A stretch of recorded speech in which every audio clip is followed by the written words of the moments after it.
वक्फ amendment bill पर चर्चा हुई थी। आप सबको मालूम है, सुबह सुबह तक दोनों सदनों में इतना डिटेल में इसके बारीकी तक चर्चा करके प्रोस एंड कॉन्स पूरे फॉलो करके ये बिल पारित करके एक्ट बना। और एक्ट बनने के बाद हमने पहले भी कहा था कि हम देरी नहीं करेंगे, जितना जल्दी हो हम इसको इम्प्लीमेंटेशन मोड में अभी ले जाएंगे।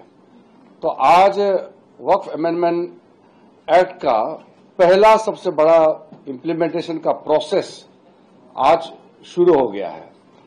ये उम्मीद पोर्टल, जैसे आपको वीडियो में भी बताया, हमारे सचिव महोदय ने भी आपको संक्षेप में बताया, ये डिजिटल तरीके से सारे वक्फ प्रॉपर्टीज का मैनेजमेंट किस तरीके से करना है, जिसके चलते कोई दुरुपयोग ना कर सके, कोई उसको छुपा ना रख सके, ना इसको किसी तरीके से गुमराह कर सके। पूरे तरीके से ट्रांसपेरेंट तरीके से ये काम करेगा। इसमें एफिशिएंसी बहुत बड़ा एक्ट का ऑब्जेक्टिव रहा है और एम्पावरमेंट। तो एफिशिएंसी एंड एम्पावरमेंट ये किसके लिए है? ये जो गरीब मुसलमानों में बच्चे हैं, महिला है, यतीम है और जो डिवोर्सी है, विडोअर है, इनके लिए सबसे बड़ा काम आने वाला है। वैसे तो काम सबके लिए आएंगे। दुनिया का सबसे ज्यादा वक्फ प्रॉपर्टी हमारे देश में है। तो हमारे मुस्लिम समुदाय में गरीब तबके के लोग संख्या में बहुत ज्यादा है। इसको कमी करने के लिए, इसको सुलझाने के लिए प्रॉपर वक्फ प्रॉपर्टी का मैनेजमेंट बहुत काम आने वाला है। और 9 लाख से भी ज्यादा वक्फ प्रॉपर्टी इस वक्त हमारे देश में है। आने वाले दिनों में कितने और रजिस्ट्रेशन होंगे ये आपको देखने को मिलेंगे। हमने सारा एक्ट के मुताबिक टाइम तय कर दिया गया है। अब इसका जो रूल्स का प्रोसेस चल रहा है, एक्ट में बहुत ही स्पेसिफिक है, कितने समय तक रजिस्ट्रेशन करना और इसका किस तरीके से करना, सारा बहुत ही ट्रांसपेरेंट और बहुत ही सुविधाजनक, किसी को परेशानी नहीं होगा, इस तरीके से प्रावधान एक्ट में रखा गया है। इसके लिए मैं फिर से राज्य सरकारों से और जितने भी वक्फ बोर्ड्स हैं उनसे अनुरोध करूंगा कि जो तय किया गया टाइमलाइन है, इसको सब पाबंदी मान करके इसको मान्यता मानते हुए पूरा करना है।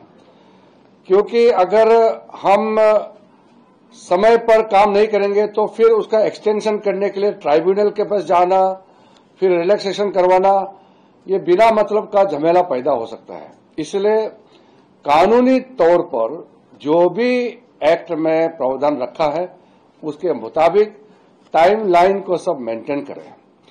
जब उम्मीद पोर्टल में सारा प्रॉपर्टी का रजिस्ट्रेशन अपलोडिंग हो जाएगा तो उसके बाद में हम लोग का मैनेजमेंट का इश्यू इसमें आ जाएगा। मेरे पास कुछ स्टेट का वक्फ बोर्ड के प्रतिनिधि ऑलरेडी अप्रोच किए हैं। उनके पास जितने भी वक्फ प्रॉपर्टीज है उनको डेवलप करना, खास करके हेल्थ एजुकेशन के क्षेत्र में और वेलफेयर के क्षेत्र में तो करना ही है। स्पोर्ट्स का फैसिलिटी कर सकते हैं, ट्रेनिंग का, स्किलिंग का सेंटर खोल सकते हैं, ऑर्फेनेज सेंटर खोल सकते हैं, महिलाओं के लिए रहने का वर्किंग वुमेन हॉस्टल खोल सकते हैं, बहुत कुछ कर सकते हैं। कॉमर्शियली भी यूज कर सकते हैं। कॉमर्शियली कैसे यूज करना है उसका भी प्रावधान रखा हुआ है। तो बहुत सा रास्ता खुला हुआ है। ये तो कुछ लोगों ने मिसयूज करने का जो एक रास्ता खोजा गया था, जिसके चलते कई प्रॉपर्टी जो है लोगों को पता ही नहीं है कि इतना ज्यादा प्रॉपर्टी है। इस वक्त भी जब तक ये अमेंडमेंट बिल नहीं आया था तो लोगों को पता ही नहीं कि इस देश में 9 लाख से भी ज्यादा वक्फ प्रॉपर्टी है। दुनिया का सबसे ज्यादा वक्फ प्रॉपर्टी हमारे पास है, तो इसका इस्तेमाल हो ये तो सब चाहेंगे। दूसरा, मैं अपील करना चाहता हूं कि वक्फ अमेंडमेंट बिल के दौरान जितने भी लोग इसको विरोध किए थे, वो हमारे लोकतंत्र में विरोध करने का सबको अधिकार है, अपना बात बोलने का अधिकार है, इसको कोई छीन नहीं सकता है। अब ये कानून बन चुका है, विरोध तो राजनीतिक कारण से हो सकता है या निजी स्वार्थ के कारण भी हो सकता है या किसी को जानकारी के अभाव से भी इसका प्रोटेस्ट करने का हमको दिखाई दिया है। लेकिन अब कानून बनने के बाद सब लोग मिलकर के सहयोग करें, यही हमारा देश का संविधान कहता है, देश का कानून कहता है। और ये हमारा एक्ट के मुताबिक मैं आश्वासन देना चाहता हूं कि प्रधानमंत्री जी का सबका साथ सबका विकास का मंत्र है, ये पूरा ये वक्त एक्ट में झलकता है। इसमें हम बाकी समुदाय आगे बढ़ेंगे, करोड़ों मुसलमानों में गरीबी के नीचे दबे रहेंगे, ये तो हम मंजूर नहीं हो सकते हैं। कैसे हम मानेंगे कि इतने करोड़ों मुसलमान गरीब रहेंगे, इतना प्रॉपर्टी जबकि मौजूद है। इसलिए प्रॉपर्टी का प्रॉपर मैनेजमेंट ही हमारा प्राथमिकता और हमारा लक्ष्य होना चाहिए सबका। इसलिए राज्य सरकारों से भी हम सहयोग चाहते हैं।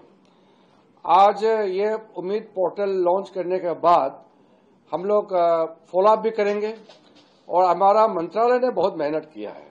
ये पोर्टल लॉन्च करने से पहले जो इसका प्रिपरेटरी वर्क्स जितना भी स्टेट के लोगों से बातचीत किया है, पूरा टीम और जो ट्रेनिंग करवाया गया है, सेंसिटाइज कराया गया है, ये बहुत इसका पीछे ताकत लगाया है, जान लगाया है, मेहनत किया है। इसलिए मेरे पूरे ऑफिस में जितने भी अधिकारी हैं, हमारे सेंट्रल वर्क काउंसिल के जो अधिकारी हैं और हमारे जितने भी स्टेट के वक्फ बोर्ड के सदस्य हैं, राज्य सरकारों के जो नुमाइंदे हैं, सबको मैं बधाई देता हूं।